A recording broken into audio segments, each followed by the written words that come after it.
that has a little issue with that. And so, yeah. And one example I'll give really quick. I'm a walker, and when it was daylight still, I was walking up the bike path through on Main Street. And if you keep going down past where Three Oaks entrance is, lots of trucking companies down there. It's not quiet either. But anyway, so that's an example, and I'm sure others have more interesting examples. But this is an issue we have in McHenry County, and so thanks to Jessica and the defenders, who I'm going to introduce here, we're going to learn a little bit more about that and have a chance to give some input. So Jessica has been working with the Illinois chapter of Sierra Club in the past and helped work on the Illinois Clean Green Jobs Act. I said that wrong, I'm sure, but had a lot to do with that. She's worked to help pull groups together and talk about various issues. So she's going to lead us through this process this evening. And those of you on Zoom, please make sure to let us know when you have questions. Don't be shy. And we are going to take some notes because it needs to be reported back. And so we appreciate your presence here this evening for this very important topic and your input as well. So Jessica, welcome. Thank you. Thank you. Just attach this here. Okay. And if you could monitor the chat, if anybody has any difficulty hearing me, just raise your hand. I'll be louder. I will speak slower. We'll get there. So I'm Jessica Beverly. As Leslie said, I worked for the Sierra Club for a few years, and I helped work on the Climate and Equitable Jobs Act with the Illinois Clean Jobs Coalition. Their logo's up there in the upper right, and they have started a subgroup as part of their work called the Net Z Illinois. It's Neighbors for an Equitable Transition to Zero Emission. And this group is hosting listen, lead, shares with nonprofits in the Chicagoland area. It's called the Dirty Dozen counties surrounding the Chicago area, and we are one of them. And so they approached me and I asked the defenders, and here we are. So the way that this is going to work is it's a listen, lead, share session. So I'm going to present some information. I'm going to lead us through a discussion, and hopefully you all will share information with us. And we are reporting this information back to the Net Z Illinois subcommittee so that they can take our input in creating their action plan to get the governor to sign off on some policy measures that we're going to talk about, or to maybe develop some additional legislation that will help clean up our air. But this is how they develop the Climate and Equitable Jobs Act, CEJA. I don't know if you all participated in the learning sessions that they did back then. So they're doing these. They found it a very effective model in getting input from the community to move forward on important things in Illinois. So this is who's part of this group. It's basically everybody in the Clean Jobs Coalition, and they're a group of environmental justice and faith-based institutions, consumer watchdogs, public health, student activists, clean technology businesses, entrepreneurs, and they're working with civic leaders and community members like us to help reduce diesel pollution in communities across Illinois. And they're doing them primarily in our area right now. Sorry. The point of this is to listen to you. We want to share the facts. We want to make Illinois a leader in clean energy technology and in transportation, clean transportation for sure. This is primarily transportation focused. So we're working together, and part of doing that is to make sure that we have these conversations and that we can take input from community members on what they're seeing and what they think. So first, we're going to start with what is diesel pollution.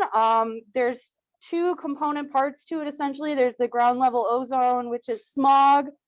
That's fumes and gases burning, cooked together. They make ozone. McHenry County is, we're in the path. So like things that happen on the south and west side of Chicago that are polluting their air directly, the ozone comes up here, and we have more ozone action days than some of the other surrounding communities. And there's also fine particulate matter. Usually we refer to that as PM 2.5. It's fine particulate matter that comes from vehicle exhaust, power plants, smoke.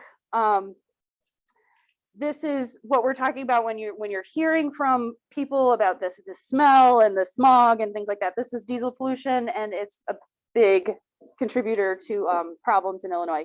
In fact, transportation is the second leading cause of greenhouse gases in Illinois next to coal plants. And as we're closing coal plants, the gap is closing. So transportation is becoming more and more a source for pollution in our communities, and it's very bad for our health. When you think about transportation, so of that, that huge chunk of emissions and greenhouse gases, 35% of it comes from, or sorry, 60% of greenhouse gas emissions are from light duty vehicles. And they represent 35% of all vehicles on the road in Illinois. Medium and heavy duty vehicles are only 7% of all vehicles on the road, but they represent 20% of greenhouse gases and 20 or 67% of NOx and 59% particulate matter. What does that mean? That means that while there are far fewer medium and heavy duty vehicles on the road in our state, they are contributing more to our particulate matter and our air quality issues than anything else. And if you think about like the northeastern corner of Illinois, we have a major rail hub. We have a huge rail hub, that's diesel. We have major warehouses all over the place. If you think about it, where they're throwing up Amazon warehouses all the time, those are all diesel. And we have just huge industry in this area that's all contributing to that. And they are only 7% of all vehicles on the road. So this is the Dirty Dozen. It explains that Illinois counties are the top 9% of counties nationwide. So nationwide, we have some of the worst air. And you look down here at McHenry County, these are diesel engine impacts on respiratory health. So the Respiratory Health Association has done multiple studies on the impacts of PM 2.5 greenhouse gas emissions and smog, and has monitored the air quality and the respiratory attacks associated with it. And you can see in McHenry County, 99 asthma attacks, 3 ER visits associated with pollution, 5 bronchitis. And you see that the numbers are very different in Cook County, but no less, it's not as, you know, there's more people in Cook County than there are in McHenry. If you extrapolated it, right? 99 people having an asthma attack brought on by diesel pollution is pretty significant. And if you think about the fact that we're also continue to be in a respiratory pandemic, that's pretty awful. So those are some stats to kind of get your mind wrapped around some of the impacts that are associated with diesel pollution. And there's also this slide that shows the number of deaths. These are projected deaths, impacts in 2023. They have other studies out on the Respiratory Health Association website. They're a nonprofit organization that does studies on this all the time, demonstrating that it's that they've done studies from like 2019, 2018, and the deaths keep going up. As we're expanding our transportation industries and our logistics businesses, the number of deaths continue to rise. It's not just your respiratory system. The impacts of diesel pollution are also cardiopulmonary. So there's increased heart attacks, COPD for people who are exposed, a number of different complications associated with long-time pollution. And this is showing who suffers the most impacts of pollution, where are people living that they're being most impacted. And you can see that it's primarily Asian Americans, African Americans, Latino. It's a lot of the industry tends to be located. If you think about Chicago, it's on the south and west side, and it tends to be the most diverse areas and the most impoverished areas. I don't have a slide showing what it's like in McHenry. I would love to see that though. I do have this map. This shows what's going on in McHenry County and what our diesel pollution looks like. So you can see that there's only one EPA air monitor in the whole county. That's not great. And you can see where the warehouses are, and you can see where the percentage of people of color live. So you see that there's geographic maps of our breakdown of race. And you can see that there's mostly like up toward Harvard, it's our most diverse area. And you can see in pockets of the cities, it's diverse, but we only have the one EPA monitor.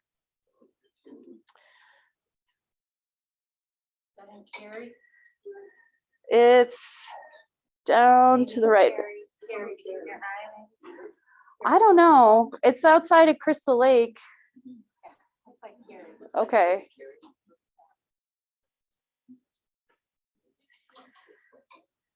There are some policy tools that we can use to combat the increasing diesel pollution as we're expanding our warehousing. And, you know, we want to be an economic driver in Illinois. McHenry County is looking to expand. We're always looking to make sure that we're keeping up industrially, but there are some policy levels at this policy levers at the state level that we can use to make sure that we're doing it in a smart way. The first is the multi-state medium and heavy duty zero emission vehicle memorandum of understanding. So they call it the multi-state ZEV memorandum. And then there's the advanced clean trucks rule, and there's other rules and policies that can be implemented that will help. The MOU, what's it about? It's a commitment. It's a commitment that the governor signs. 17 other states, including several provinces in Canada, have signed on to this. It's like a working group. There's a playbook for it.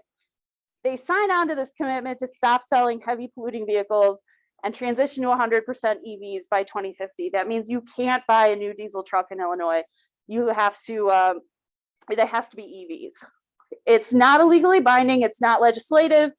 It is, it's a policy lever that he can use to make sure that he has intention to protect the health of the residents and to transition us to clean heavy duty vehicles. As I said, there's currently signed on to 17 states, the District of Columbia, I know Ontario, there's various other provinces in Canada that have also signed on to this.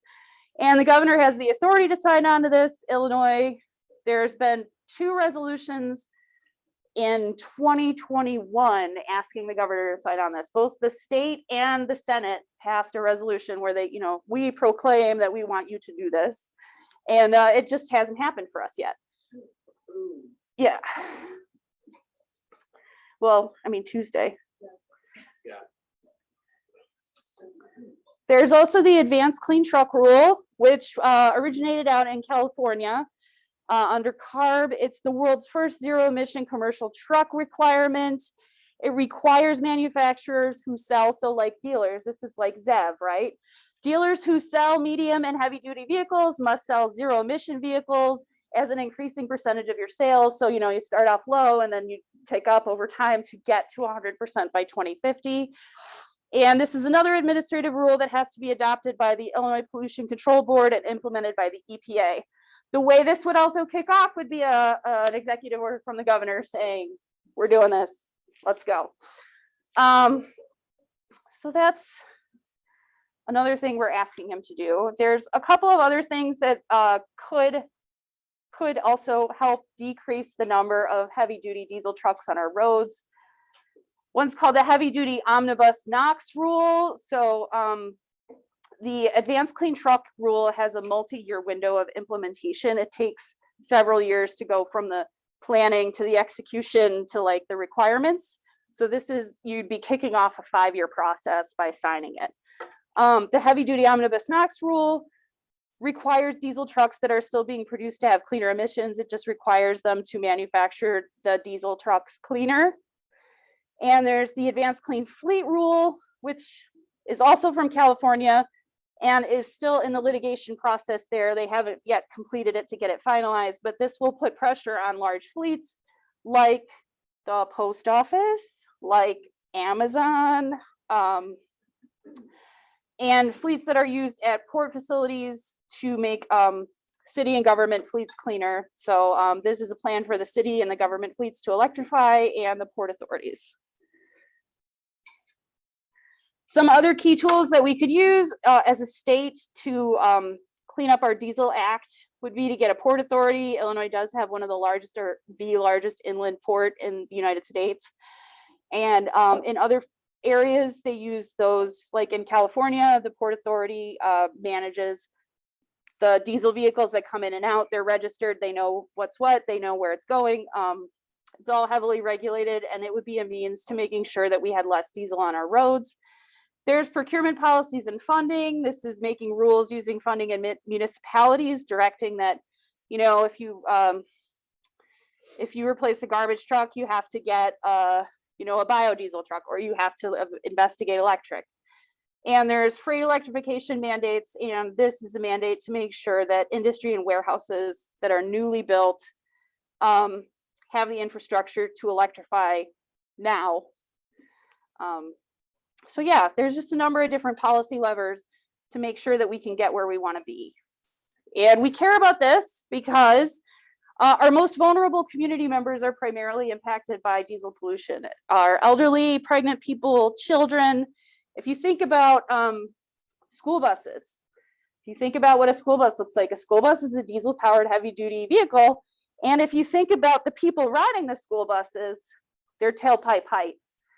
So they're getting massive amounts of PM 2.5, even just riding the school bus. You remember when you were a kid and you could smell the smell. So children are severely impacted by these policies, and people with pre-existing conditions, people who have asthma, COPD, heart disease. I mean, they're not all necessarily caused by PM 2.5. In some cases, they're directly related to. You live near a coal plant, you can rest assured you're going to have, you know, some sort of cardiovascular and respiratory impairment. But, you know, we also said that low income and unhoused people are, you saw on the slide, highly impacted by the effects of diesel because they tend to live in areas where industry is located and are most impacted by the pollution.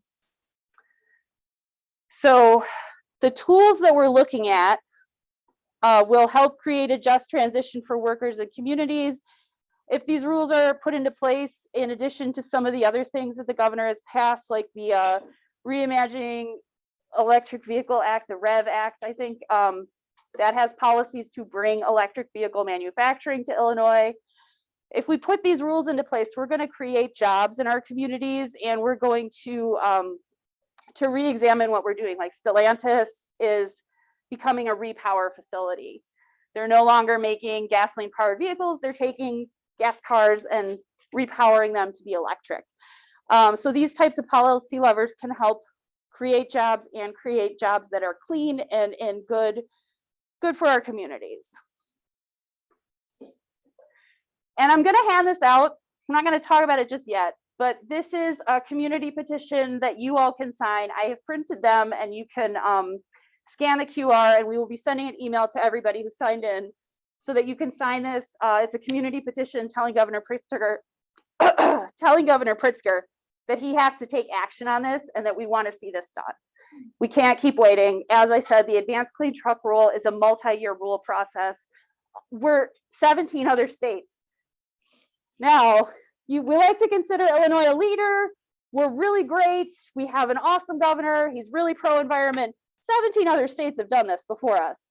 So it's time to start really leaning on him a little bit to just get this done. Now we've come to the discussion part of the evening, where I'm going to ask some questions, and I need folks to give answers and shout answers in the chat. So the first question they'd like us to discuss is, what have we seen that might be contributing to air quality, air pollution in our community? Leslie talked about walking along and seeing the trucking company, and you can smell it and you can see it. Nancy?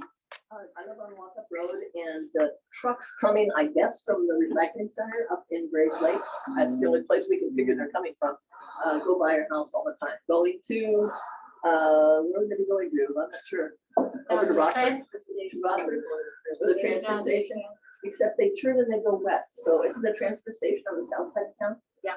So they seem to be going west for some reason. But anyway, they head out west, going past our house, and they come back by our house. And they are bad polluters until they really don't care. They don't take care of those trucks very well. And they're particularly bad polluters. So. For those on Zoom, Nancy just said that she lives on Walkup and that she sees the garbage truck, the recycling trucks go by her house to unload and then come back to go back to work. Does anybody else? Carl? Yeah, I mean, I've certainly noticed it for years since people decided that kids can't walk 2 blocks to school. The number of people who are driving their kids to school constantly and they're in line. And, I mean, to the school's credit, they have put up signs saying, please don't idle your engines. So they're encouraging people to at least turn off the cars when they get there. But between the buses and the people driving their kids to and from school, it's just, it's needless. For those on Zoom, Carl just mentioned the idling and the school pickup and drop off line. Kim, did you have your hand up? Well, I'm just gonna kind of build on what Nancy said about the police transfer station. I mean, that thing has been good for some reasons, but you see those sunset garbage trucks going up and down 14 all the time. But they're either full or they're empty, but they're coming back and forth to that waste transfer station. Yeah, Kim mentioned the waste transfer station on 14 and the increased traffic on 14 from the trucks. I live near the Clausen Pickle Factory, and there are, I think it's a 3-shift operation based on the noise, but there's constant trucks, just constant. And they come up off 14 and then they, cut over, and there's a residential area right there, and it's really loud and it gets kind of stinky. But yeah. I live here, obviously, but my relatives live in Iowa, so we travel Highway 20 a few times a year to go visit. And Highway 20, which of course cuts through the southern part of our county. Oh my God, how many of you traveled there and seen the truck traffic on Highway 20? It used to be highway or Interstate 80 was worse. I swear Highway 20 now is worse for truck traffic. So that has to be impacting our county. Where Nancy, for those on Zoom, Nancy is talking about Highway 20 and the increased traffic that she's noticed on her travels to Iowa. I want to go back to the other map. Where on this map, I'm not as good at my geography for highways, is Highway 20? It's that, well, I'd say it's between where the yellow and the orange is. yeah. Like right in the middle of the county. Oh, okay. And then also go directly west. but also isn't that white line also Highway 90, and that has huge amounts of truck traffic too, right through the very southwestern part of our county. Randall Road in Cartersville with capacity for warehouse distribution center. Right. So on Zoom, somebody was talking about a warehouse distribution center being built on Randall and Carpentersville with capacity of over 300 diesel trucks. That's huge, and Randall's already yuck. Yeah. Yes. Oh, sorry. Oh, okay. Live in McHenry, and we live just down the hill from a very large gravel pit, which has a number of trucks hauling in and out of there all day long with diesel. I mean, this whole county is full of gravel pits, and I'm sure the pit itself has machinery that burns gravel in it. Right. Yes. I had to take my glasses off. I can't see your name. What's your name? Paula. Paula, for those on Zoom, was talking about the gravel pits that we have throughout the county and the diesel trucks coming in and out, taking stuff away, and the equipment working in the gravel pits is also powered by diesel. Did you? Oh, I was just going to chime in.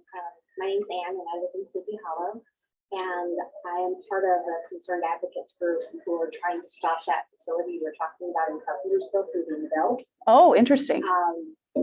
We have a lot of pressure on the village of Carpentersville to such an extent that they are now holding open houses with the developer in tow to address community concerns and try to diffuse what they started off with as their position, and now they've softly pivoted to a lifeline position. But this facility itself is supposed to be 1 million square feet warehousing space on a 90-acre plot with 330 diesel bays going primarily between 9 a.m. in the morning, 4 p.m. in the afternoon, 7 days a week. At the intersection where that facility is being proposed, there is a park, zoo, golf course, country club across the street. There are about 30 homes within 1,000 feet of the facility. There are the headwaters for Junkie Creek, which feeds into the Fox of the Illinois to the Mississippi, start on that exact piece of property, and it backs up to Schweitzer Woods. So there's a huge environmental impact that goes through It's going in over by Randall Oaks then? across the street from it, on the opposite side of the intersection. Yeah, and the gravel pit that I'm referring to is on 120 between Wonder Lake and McHenry. It also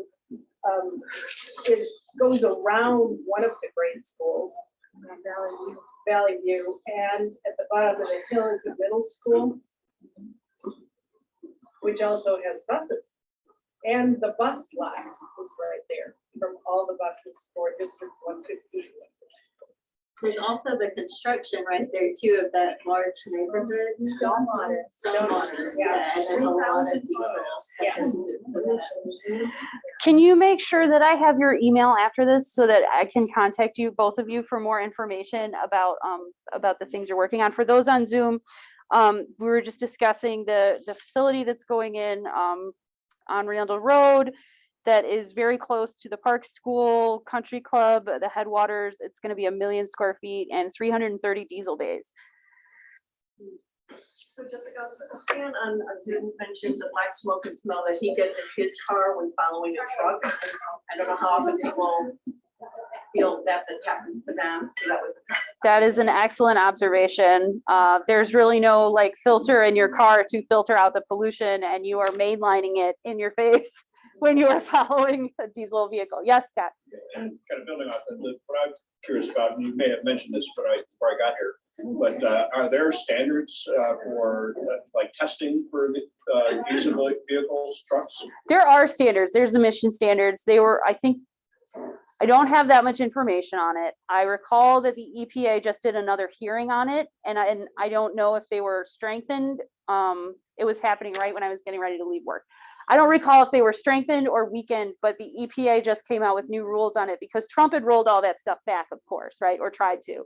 And so the EPA had new hearings on it, but they're not as strong as they could be. And there's no plan or policy levers like the advanced clean truck rule at a federal level to do anything about this. I mean, they did pass the IRA, but it just throws money at the states to figure it out. It doesn't necessarily require corporates or dealers to make these things available. Well, how do you even enforce that then? So, we don't even have the facilities to take our own vehicles to anymore. So they've really weakened, rolled back protections as far as air quality. But I pass by vehicles like consistently over and over again that are clearly not properly functioning. And I've actually stopped at a stoplight to ask the guy what the hell he was burning in his truck. And he's all apologetic. But it just seems to me that there are really no standards. And if there are standards, they're not being enforced. That's a common complaint. I'll pass vehicles just so that I don't have to be, sucking their smoke. But it seems to me that, it's going to take a while to, go all electric. And I think that's the goal that we want to pursue. But it seems that in that interim period, enforcing emissions would also then strengthen the move towards electric. That's one of the functions that a port authority can serve as well. They monitor who comes in and who goes out, and you have to be registered and you have to have your emissions done and this and that. And if they notice something, they can check it. That's one of the functions of a port authority, and that's why they're pushing for one so hard in Will County, because they have the railroad hub there. Yes, Nancy. Scott may be able to help with this, being a county employee. Someone else in here may know more about this than I do, but isn't it one of the fondest wishes of the McHenry County Economic Development Commission and partly the county planners as well to build more distribution facilities along I-90 where it intersects? South Marengo there. 23. Marengo, 90 and 23. Isn't that the You're whole? talking like warehouse distribution? Yes. Yeah, I think so. Which means that in the future, there's going to be even increased truck traffic there. So. For those on Zoom, Nancy was just mentioning that it's in the county planning department's interest to put in more distribution facilities in the Route 23, Route 90 area. And that's for Rainbow. That's not necessarily the county. Yeah. The Marengo Economic Development Commission and the county. I didn't mean to say the planning department. economic development. And, from a water standpoint, it's often pointed out that warehouses use very little water compared to an industry. So, there are pros and cons, but if the distribution centers are electrified, that at least reduces one of the concerns of those facilities. But there's definitely going to be a push for those things.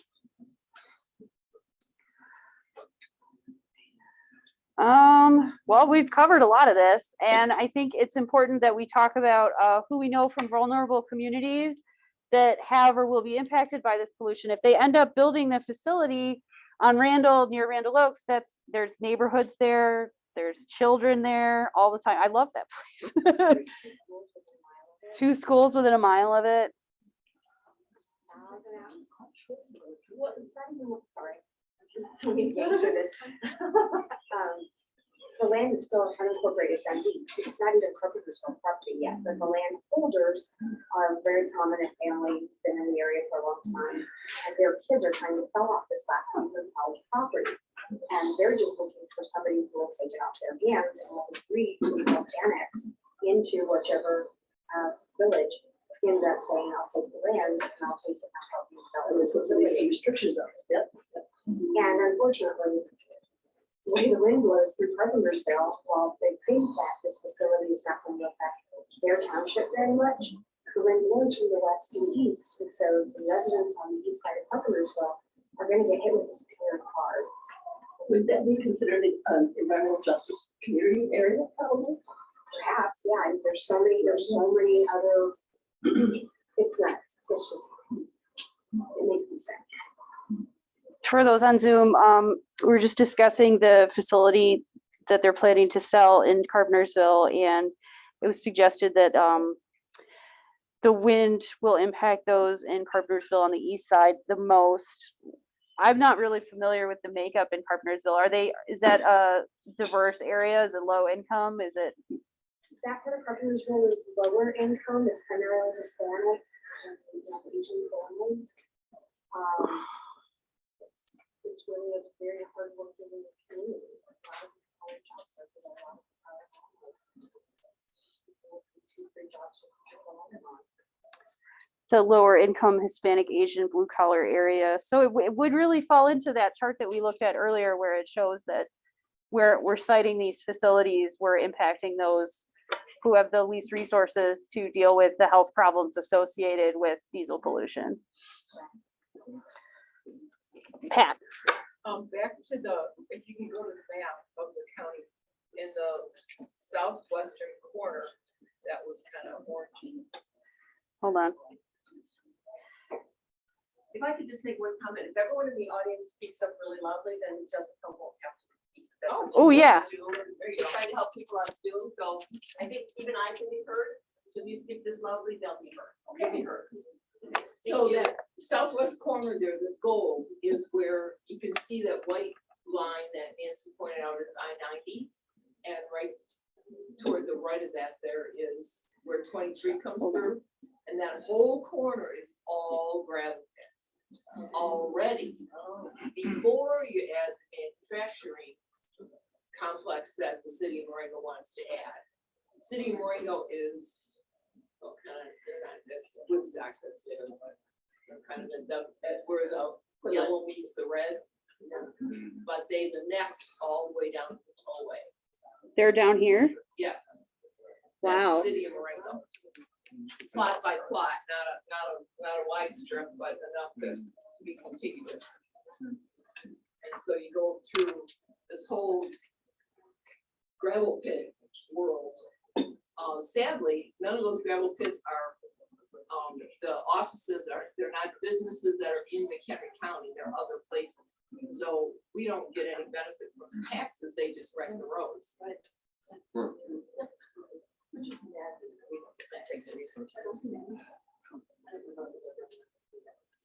Interesting. And that's not just true there, that's also. I think this just kind of highlights the importance of paying attention to your zoning board hearings. So that you can see what's going in and what's happening, because you probably they wouldn't have been doing community education sessions in Carpentersville or Dundee if people hadn't been paying attention and made us think about it. Are there any other places in the area specifically that you can think of like that? On the map we were looking at, you can see that most of our area is in the upper left corner based on this map. And there's warehouses there. Is there other industry up there that would be impacting the air quality of those people that live over there? Farm vehicles, Farm vehicles? Arrowwood Business Park.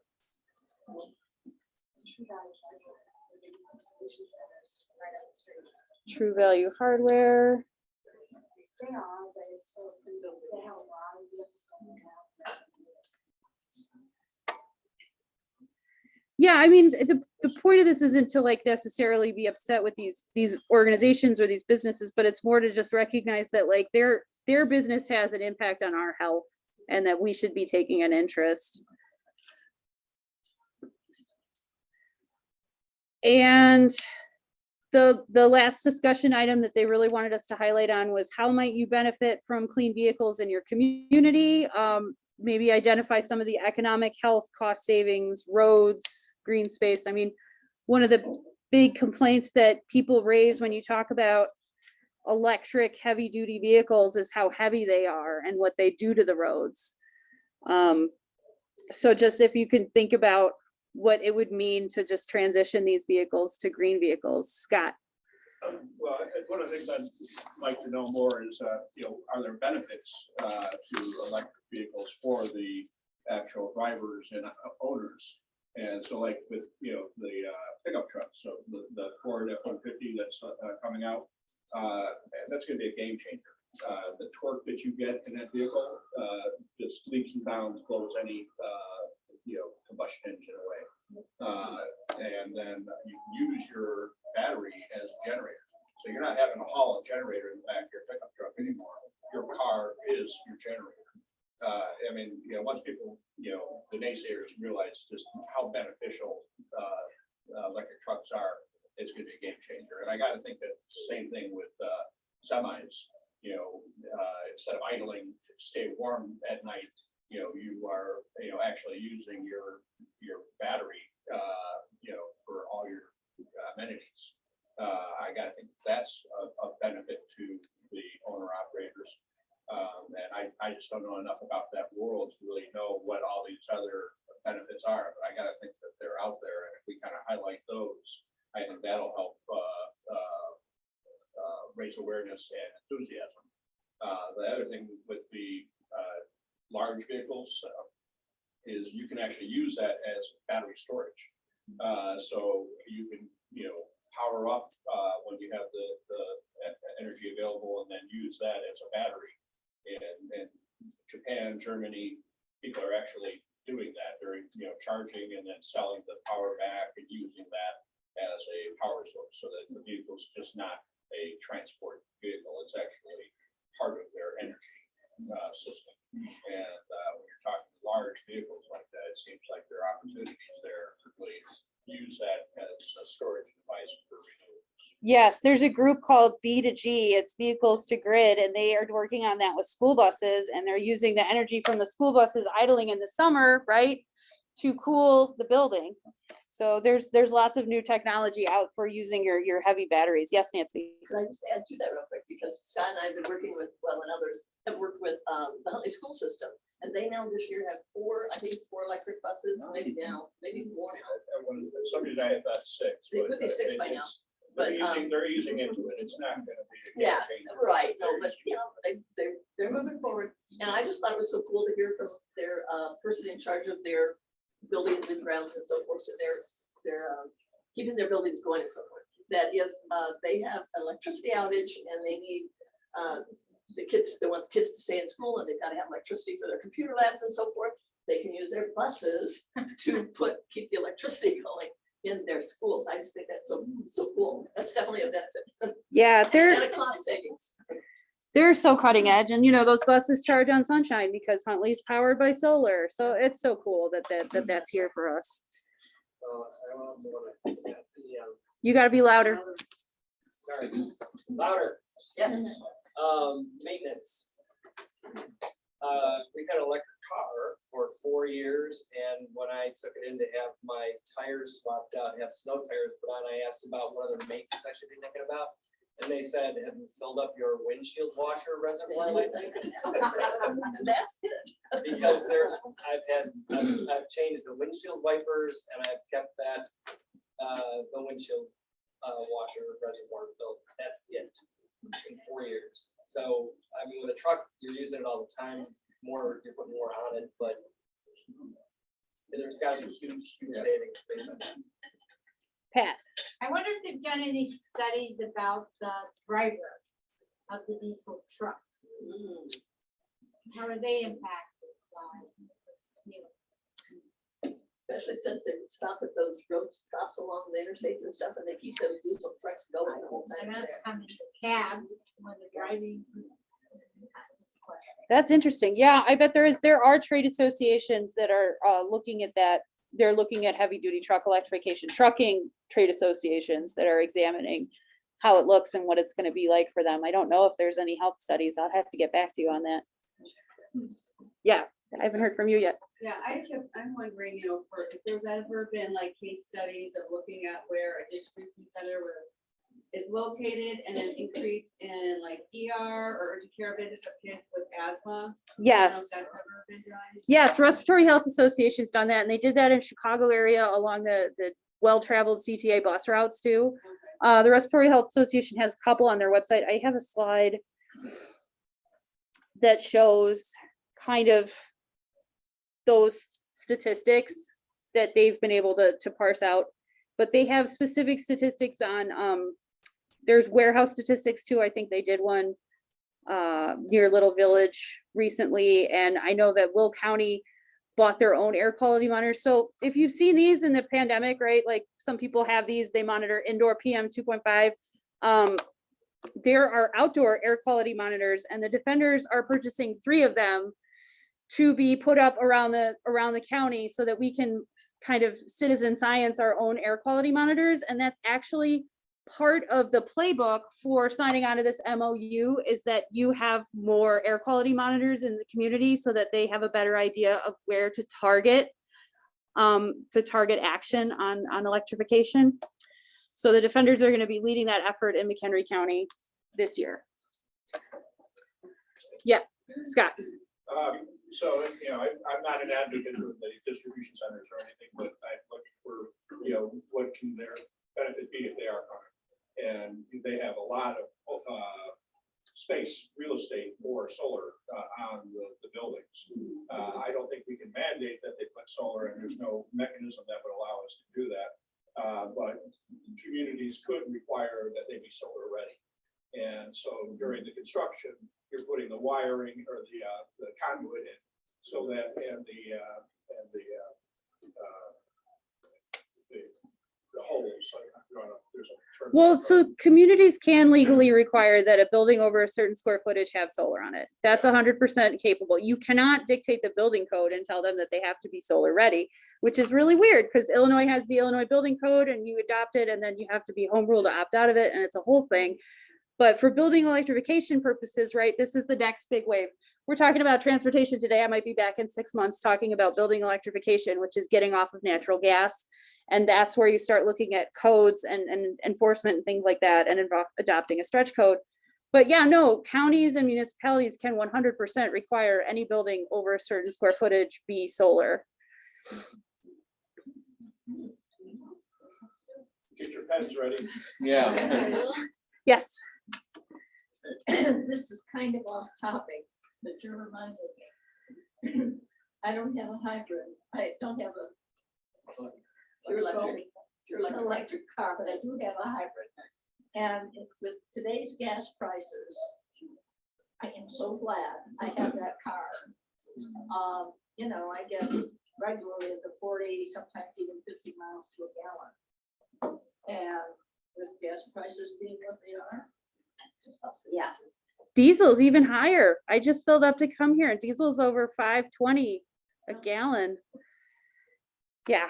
So it's a related problem. Yeah. Well, I mean, related, Illinois is offering various incentives for people to purchase personal electric vehicles right now. And there's money on the table. There's also money on the table for us to get more light duty electric vehicle charging. The plans haven't been worked out yet to get heavy duty stuff going. And that's why we need the governor to take action here, because there hasn't been a significant influx of cash. In Illinois, we have the VW money, we have the EV rebate that we did under CEJA, but we don't have lots and lots of options to make sure that we're asking our heavy duty trucks to electrify. Yes. Could some of that Inflation Reduction Act money pay for that? I know some of that's aimed at creating electric charging stations across the US. So I think that that's all that it's doing right now. It hasn't been pivoted toward private industry at all yet. There is no federal mandate for heavy duty electrification. It has to come from the states. Yes. I would think that that would save a trucking company money if they go electric. I mean, I don't know the statistics for that, but that would be something for sure to put before them. Possible savings. It depends. Did you have a comment to that? Yeah, out by me where the Amazon facility. You have to be louder. Sorry, out by me where the Amazon facility used to be at Randall in 90, they closed that one down, consolidating that one with the Schaumburg and the Palatine facility. All of those are now electric vehicles. And I know how much of benefit it's been in my neighborhood, because when that Amazon truck rolls up, my dogs can't hear it, so they don't bark and freak out. And the guy gets in and out without even being noticed. And it's amazing. increases peace of mind. Yeah, some of the companies have committed toward electrification. Amazon's a huge purchaser of Rivian vehicles, which we manufacture in Illinois. ComEd is going all electric. ComEd's going all electric. Well, if we hope them to, but yes. Makes sense. Walmart, yeah. I mean, lots of companies have made the pledge, but you know, they don't have any hard and fast rules to getting to these targets, right? You can pledge anything you want, and who's going to come at you in 2030 and say, well, where is it? You know, there's no consequences. So, but with these other rules, there will be consequences. Like the ZEV Act requires dealers to sell so much, or they have to pay into a fund saying, I'm sorry, I didn't do it. But those companies wouldn't be doing that if there wasn't a financial benefit. There's a huge financial benefit. Yeah. It is, electric trucks are financially beneficial. It's the complaints when we were doing the ICC hearings, you would hear from people that complained about the charging infrastructure costs and retrofitting buildings that have existed forever, and, you know, upgrades that ComEd has to do to the grid to accommodate that. And what am I going to do if I have an electric truck and I'm out on, you know, Randall and it dies? There's nowhere to charge it that would accommodate me. It's not ubiquitous like gas stations. Like, that's kind of the conversation that's been rolling around about electric trucks. It's like, well, we need them to get across Illinois. Can you get across Illinois in an electric truck with the charging stations? And they use, well, there's certainly a good grid of, a good line of charging stations across Iowa on I-80. I think that's true in, is that true on I-80 in Illinois or not? Yeah, I don't know. It's been debated that it's not, like, it's difficult. You can stop at Wally's to get from Chicago to Springfield, but like there's really not a lot. If you look at charging stations in McHenry County, even, they're not as ubiquitous as a gas station would be. Most people charge at home. Yeah, we know where there's 3. The Defenders have 3, but you know, they're just not as common as they are other places. Kim, well, you have how many at the college, Kim? We have 4 on campus, and we're putting 2 more in and 2 in Independent. Okay, that's awesome. 2, when we put our first 2 stations in, we were number 2 and number 3 stations. And that was only 6 years ago. That's And now amazing. it's 50, 60, 70 stations. There's more than 6. There's a lot in the county. That's good. 50, 60 in the county. Wow. I think the business model for like trucking facilities actually would be a lot different than, you know, gas stations. So, you know, the fueling stations don't make the money off the gas, they make the money off of the Red Bull and Gatorade and everything else they sell. So truck stops actually probably may have better incentive to electrify than other infrastructure, because, you know, they would be there powering up over a longer period of time, and that would make it much more attractive to use the facilities. So I think from a business model standpoint, there's actually, it'll be easier to transition for the big rigs than it is for the small, because, you know, it's just not I don't know how the economics are gonna work for a gas station to convert to being electric. Especially when people are charging from home, you can't refill your car it's different, but I think that, with big rigs, and truck stops, there may actually be a good business model that you can build out of that. Yeah, I'm not an expert on that, but it is being discussed on how, what does it look like? Do we put them in at gas stations? Do gas stations want them? That's another concern that we have to think about.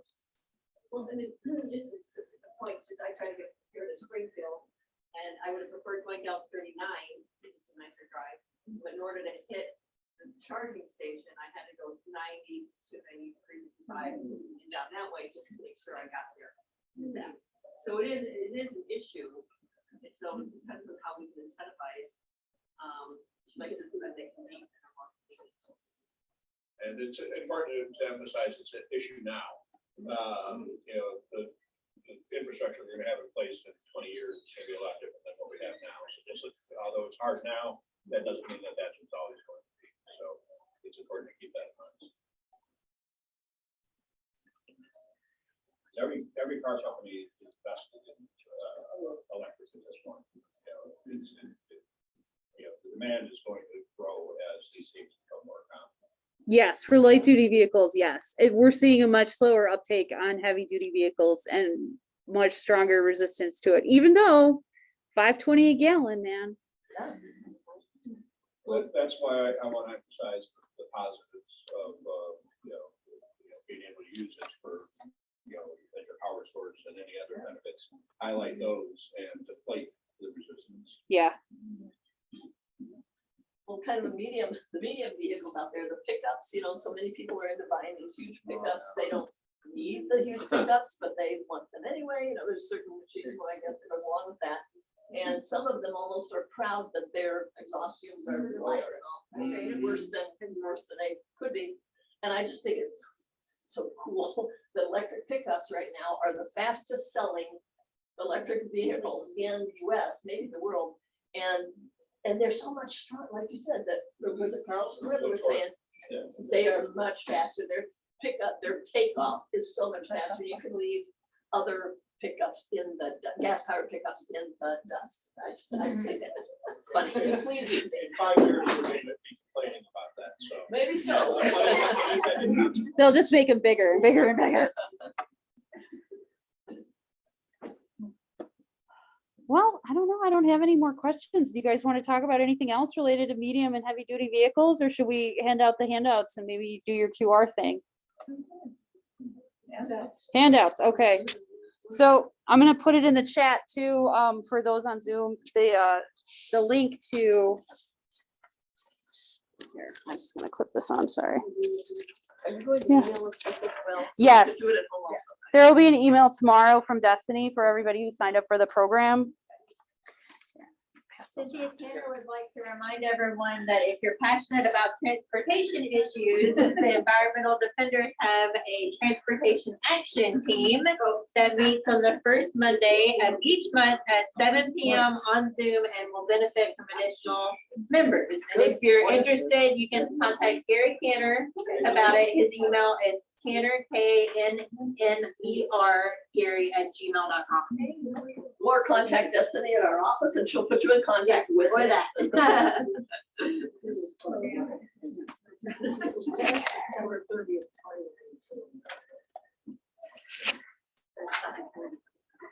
So I put in the chat the link to the letter. This is what it looks like when you go there. And the Net Zero group is going to be sending these in a slow trickle to the governor.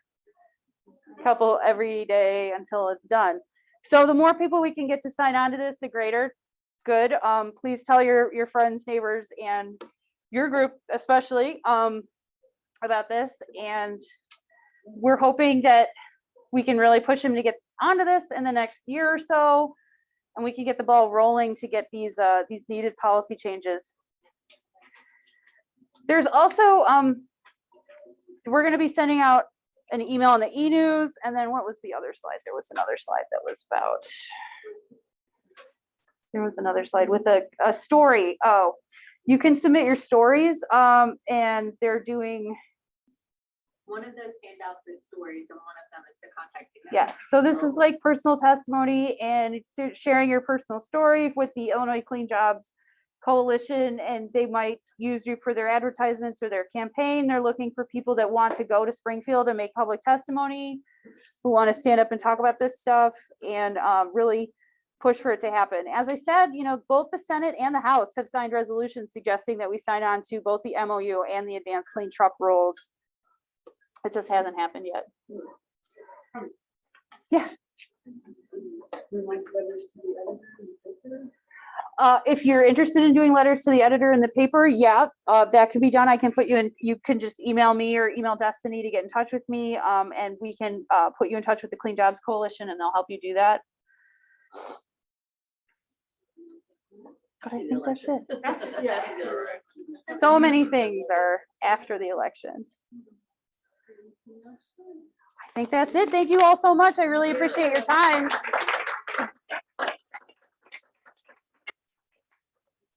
Oh yeah, here. I'm not used to having a mic. I have to just yell.